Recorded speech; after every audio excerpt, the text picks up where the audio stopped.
Ini populasi kita 2.500, harapannya mungkin kita cukup ya 2,5 kilo, 2 kilo, itu lumayan lah, itu selalu itu belum.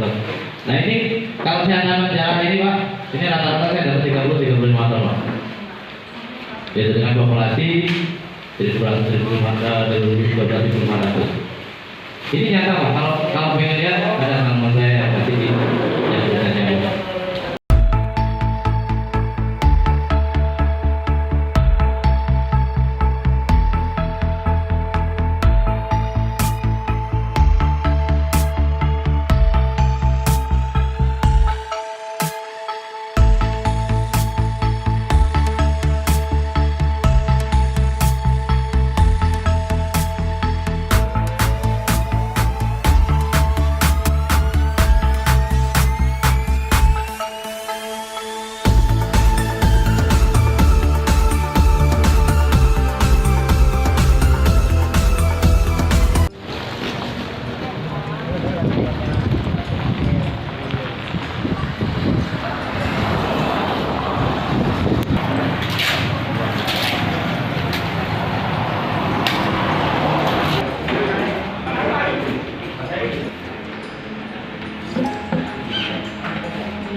Saya sering-sering uji lah ya, saya tahu salamnya. Yang saya hormati, saya banggakan perwakilan dan pimpinan dari PT Busri sebut satu persatu. Saya hormati Sersan Mayor, senang saya dengar dari keluarga Sersan Mayor berharga ini. Sersan Mayor Supriyono, mudah-mudahan menjadi semangat. Tentro baik tani kita ini yang nggak tani masa mau tani ya? Iya. Mang Roy. Iya. Saya hormati, saya banggakan seluruh petani beserta sekolah tani ubi kayu. Ya. Yang pertama yang saya hormati Bapak Kepala Dinas Pertanian Kabupaten Mesuji Pak ya, Bapak Pariman SDMM. Bapak Prima sebagai Project Manager PT Busri, dan yang saya hormati Bapak Opti dari Pupuk Indonesia beserta rekan-rekannya. Di sini ini suatu sambil berdiri boleh Pak ya? Boleh Pak. Sambil berdiri, ya baik. Di sini sebetulnya saya ini merasa apa ya? Merasa menjadi suatu kehormatan, tetapi beban juga buat saya karena di depan saya ini petani-petani ulung sebetulnya. Termasuk di sini ada Bapak Kepala Dinas sebagai praktisi yang memang kerjaannya praktek, jadi nggak mau teori beliau nih, betul ya Pak ya? Nah Bapak Kepala Dinas ini pokoknya praktek terus, teori nggak mau, gitu. Jadi di depan saya ini adalah orang-orang luar biasa, petani-petani yang diikuti 0426 Tulang Bawang, yaitu adanya di Menggala. Saya di Koramil 04 Banjaragu. Koramil 04 Banjaragu itu bertempat di Kecamatan Banjaragu. Kalau Bapak Roy ini kebetulan beliau di Kodim 0426 Tulang Bawang, tetapi berada di Koramil 01 Simpang Pematang. Kalau dulu Koramil 01 Mesuji, nah sekarang berubah menjadi Koramil 01 Simpang Pematang. Nah, jadi untuk memahami kenapa saya hadir di sini. Yang pertama, saya itu awalnya bukan petani Pak, karena saya ini tentara Pak. Tapi karena saya selaku babin, saya harus berada di tengah-tengah masyarakat. Apa yang saya lihat kondisi banyak petani singkong. Maka disitulah saya belajar untuk bagaimana caranya saya bisa melakukan budidaya singkong dan bisa hasil maksimal.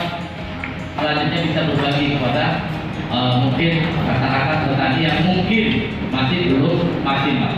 Karena kita lihat di mana kita dengar di situ ada petani hebat, Bapak datang, pasti akan ketularan. Ya, jadi itu prinsipnya. Jadi jangan sampai kita pengen hasilnya bagus, tapi kita tidak mau menambah wawasan. Kita tidak mau belajar. Jangan bicara kita sudah lama di kebun, sudah lama di ladang, tetapi kita tidak ada hasil di situ. Jadi Ketika kita ingin lebih maju dari yang sekarang, kita harus belajar. Belajar seperti apa kepada orang-orang yang mungkin hasilnya bisa lebih dari kita. Jangan kita bicara apa-apa ini belum lahir saya bertani, nggak ketemu. Yang sekarang beda, Pak. Memang sikong ini prinsipnya kalau kita lempar aja tumbuh, Pak. Sikong ini apa? Nah ini yang sering kita lupa. Ya. Jadi di sini saya berdasarkan pengalaman yang saya ceritakan tadi, saya tanam sikong itu awalnya diketawain, ya. Gitu. Jadi itu pembukaan, Pak, ya. Jadi bisa dipahami sekali lagi. Mohon maaf saya di sini berdiri bukan karena saya ngajarin, Pak, ini kualat mungkin saya, tapi kita sharing sifatnya berbagi pengalaman. Nah tadi yang diceritakan Pak Prima itu di Lampung Tengah, itu kebetulan ada rekan saya di sana. Itu memang dapat ini karena tadi awalnya saya itu bukan petani, tetapi saya melihat pertanian ini kita yang sebagai warga negara Indonesia, kehidupan masyarakat kita yang masih banyak yang kurang. Bukan saya ini enggak, ini kita bicara yang nyata. Kenapa orang dari luar negeri, mohon maaf ya, ini tanaman saya tadi, nah ini tanaman saya Pak, ini bobotnya lebih kurang, mungkin kalau 10 kilo, insya Allah ada Pak ya, kalau kita lihat fotonya, dan rata-rata 10 sampai 15 kilo, ya ini per batang. Tapi kadang ada yang tanya juga, kenapa Pak, kalau tanaman kita ini 1 kali 1 10.000 batang, kita 5 kilo atau 10 kilo nggak dapat sekian ton? Beda Pak. Kita di rumah kita timbang pakai timbang sayur, Pak, betul? Ketika di pabrik timbangannya B. Nah, itu tahu sendiri berarti ya. Nah, artinya kalau kita secara real dapat 40, itu kemungkinan adalah di atas 50. Betul, Pak? Kadis. Kalau pakai timbangan sayur betul. Saya timbang pakai timbangan sayur bisa 15 kilo, Pak. Tapi saya kalkulasi dengan jumlah tanam yang ada, kenapa nggak masuk? Saya pikir-pikir. 1 batang itu saya taruh di timbangan pabrik, Pak, nggak ada bobotnya ternyata. Nah, jadi tahu ya Pak ya. Jadi jangan bicara apa, kalau itu enak dong, 1 batang 10 kilo kali sekian ton. Ternyata itu tidak bisa. Tetapi paling tidak akan ada nilai positifnya ya. Lanjut. Tahan hama dan penyakit dan pemupukan. Ini yang paling penting pada dasarnya ini Pak. Ya, ini ya pengolahan tanah. Lanjut. Nah ini lahan akan menjadi tempat di mana sikong itu tumbuh. Jadi kalau lahan kita ini tidak bagus, kira-kira bagus nggak Pak tanaman? Kalau rumah kita ini tak bagus, kira-kira yang ada di dalam rumah sehat nggak kira-kira? Nah itu aja sebetulnya. Kalau media tanam kita, tanah yang ada atau lahan kita ini tidak bagus, kalau pengen dapat 30 ton mimpi Pak, sudah gitu aja. Ini saya bicara real. Ya, apa yang dibilang Pak Kadis? Real, saya nggak tutup-tutupi. Kita tanaman lemah itu pletes. Oh, pletes ya bicara. Jawa ya Pak ya. Pletes, tandus kuwi kalau itu 30 ton jurah iso Pak. Dah dari disit lemai. Ngono lho. Nah, itu pada prinsipnya. Ya, kan mungkin Pak Kadis kalau petani kita ini perlu dibekali untuk alat untuk mengukur pH Pak. pH yang normal berapa, yang nggak normal berapa. Kalau pH tanah kita ini tidak bagus, rendah, di bawah 4, di bawah 5, asamnya tinggi, yo rapi Pak kita beli Pak. Betul nggak Pak Kadis ya? Ini mohon maaf ini di depan Pak Kadis mohon izin. Artinya hal-hal seperti ini yang mohon maaf banyak petani kita yang tidak paham. Ya, pH tanah. Jadi kita harus lihat pH tanah kita berapa dan bagaimana cara menaikkan pH tanah. Nah itu mungkin dari dinas Balai Pertanian mungkin nanti bisa mensosialisasikan. Ini saya ambil dari sosial media. Ya, pH tanah kita harus mumpuni. Nah ini pengolahan tanah harus dilakukan. Nah tanah itu juga kita harus lembut Pak. Nah ini Pak, ini lahan saya rata-rata seperti ini. Saya baca sekali, baru saya baca rotari. Baca rotari gitu ya, dibaca terus bunyinya dipres ya, kayak orang ngangel Pak, gawe buletan semongko. Nah kita kasih bedengan seperti itu Pak. Leader tapi lebih agak enggak. Kalau leader petani itu senangnya paling 80-90 Pak. Kalau saya ini rata-rata sekitar 20. Ya itu karena kita butuh oksigen untuk masuk ke dalam tanaman kita. Lanjut. Nah ini pemilihan bibit ini sangat penting. Bibit yang apik itu rata-rata kudune umur 10 bulan Pak. Ojo bibit 6 bulan ditandur.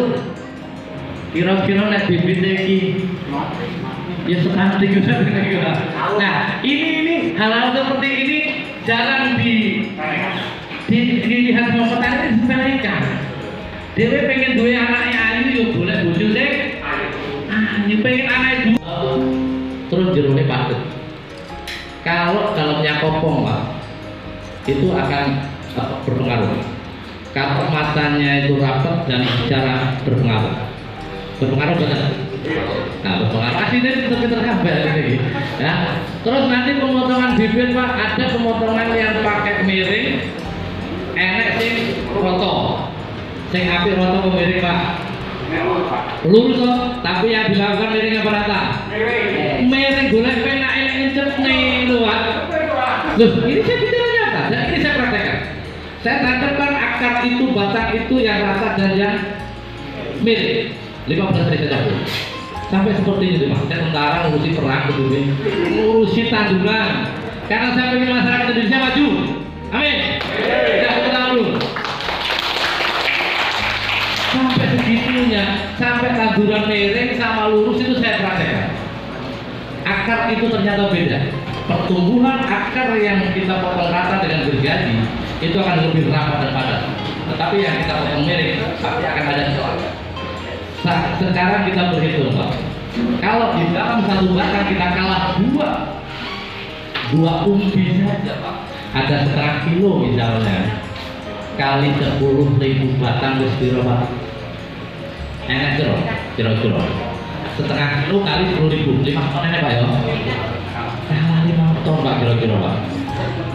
Jadi wajar kalau orang bicara dapat tanduran miring kuwi penak nacetne tapi hasilnya kok akhirnya kacek, ya wajar. Nah, ini hal-hal sepele Pak. Hal sepele dan saya yakin petani sudah tahu tetapi tidak dilakukan. Bagaimana kita mau punya hasil kalau kita mengabaikan hal-hal yang kecil? Yang keduanya, saat nanam Pak nacetnya jujur-jujur Pak. Enek sing ngaut ibu-ibu barang aduh jok. Yo rawu bapak cili-cili Pak, karena tanah kita ini padat, begitu hujan rapat nggak belum gede Pak singkongnya Pak, betul betul? Nah cepin cukup satu mata atau dua mata, cep. Pak gampang roboh kalau hujan, kita tengok, kita sentipin lagi, paling hanya 20% yang roboh. Tetapi kalau kita yang bombok yang melunak, saya juga ada bombok juga yang tempat saya Pak. Oh waduh, yuk jomono yuk nanti cak tidak yuk ya akan berpengaruh itu Pak. Buahnya itu Allah ada juga yang 1x1. Bahkan yang saya eksperimen yang ekstrim sekarang ini 150 kali 1 meter Pak. Kayak sekian tentara kayak nyapor itu tani kan. Oh tahu kamu nih tentara itu. Tapi itu nyata saya lakukan. Ya. Ini populasi kita 2.500, harapannya mungkin kita cukup ya 2,5 kilo, 2 kilo, itu lumayan lah, itu selalu itu belum. Nah ini kalau saya tanam jalan ini Pak, ini rata-rata saya dapat 30-35 ton Pak. Jadi dengan populasi jadi 12.500. Ini nyata Pak, kalau pengen lihat ada tanaman saya yang pasti di yang. Tapi yang paling ideal 1x1 Pak. 1x1 itu paling ideal. Sekarang wis semprot wae, tapi pembakar yang dosisnya jangan terlalu tinggi, cukup 100 sampai 100 borongnya tulisan 100 mili apa 1 cc ya? Nah, cukup 100 nyemprotnya alon-alon, jangan sampai kena batang. Kalau kena batang ceklek Pak, yuk wis tau tak lakoni ngono iki. Jadi tapi syaratnya harus saat daun kecil 2 atau 3 itu. Jadi jangan sampai kita melakukan penyemprotan dosis tinggi, rumputnya sudah tinggi, udah banyak, semprot pembakar, wis mati kabeh ukurannya, baca wae di sana. Ya. Nah ini panenan sebelumnya. Sama kasesa cuma selisih satu. Kalau kasesa 5 itu mungkin selisihnya cuma 1. Ya. Sekali lagi terima kasih dan mohon maaf atas kekurangan, terima kasih atas segala perhatian. Kalau ada kata-kata yang salah saya mohon maaf, pada Allah saya mohon ampun. Saya ini Abdullah Taufik Wadaya. Wassalamualaikum warahmatullahi wabarakatuh.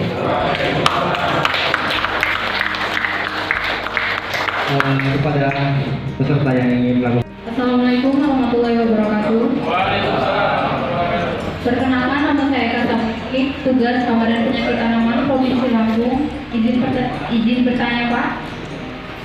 Yang kita tahu kan sekarang bibit singkong itu banyak turunannya ya Pak. Kayak misalnya habis panen dipotong lagi, dijadiin bibit lagi. Nah yang bagus itu ada kira-kira ada batasnya nggak sih Pak untuk keturunannya? Terus yang kedua ada sih beberapa itu bilang pendapat kalau misalnya batangnya itu maksimal itu 2 dipelihara. Tapi kalau di tempat saya itu kalau misalnya dipotong, mereka ini pada marah-marah katanya acinya obat hilang. Itu menurut Bapak gimana? Terima kasih. Saya Ayu boleh satu dari ya. Wassalamualaikum warahmatullahi wabarakatuh. Ada itu merasa ini sudah sampai dan berkaitan dengan pemeliharaan. Tadi Bapak mampu penggunaan pestisida ya. Nah, apakah dari pelaksanaan apakah Bapak pernah menggunakan yang pratumbuh di ya, pratumbuh untuk budidaya kayu ini. Dan yang kedua tadi varietas kayu tadi sudah disinggung yang digunakan selama ini atau mungkin yang akhir-akhir ini lebih bagus, mohon diinformasikan. Yang ketiga mohon info kontaknya.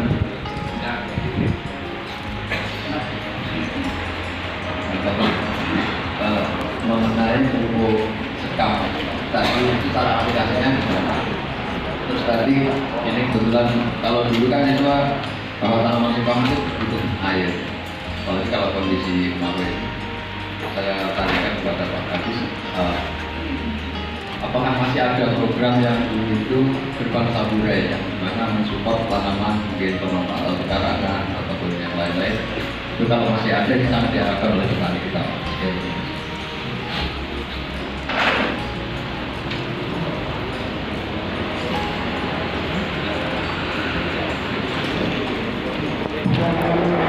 Ya baik, terima kasih. Langsung saja di sini tadi yang pertama dari Mbak Eka dari mana?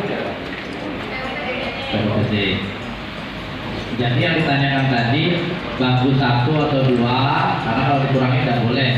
Itu ya Pak ya batangnya.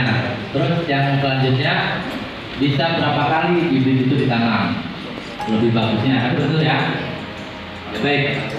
Jadi yang paling utama Pak, ini yang saya lakukan ya, saya bicara mungkin di sini banyak ini, tapi saya bicara fakta ya, yang saya lakukan.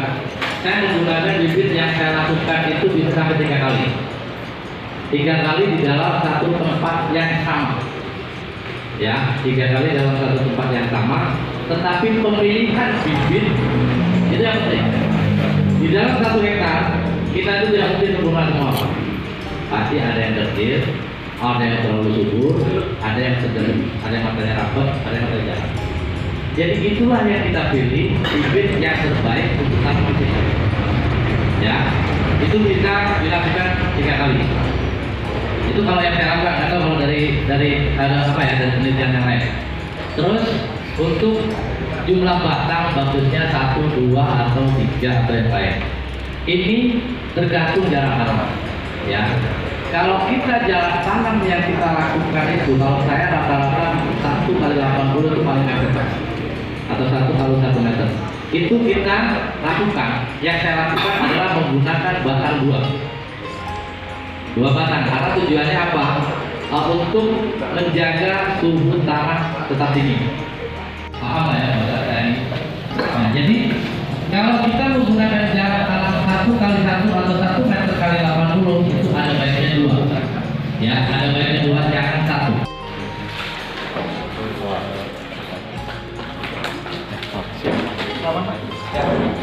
Mantap. Ayo. Oke, dan penyerahan 1, 2.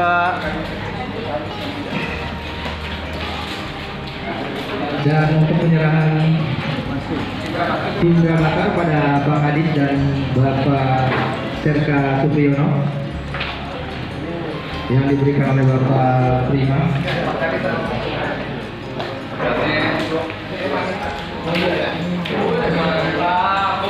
1, 2. Gimana? Oke.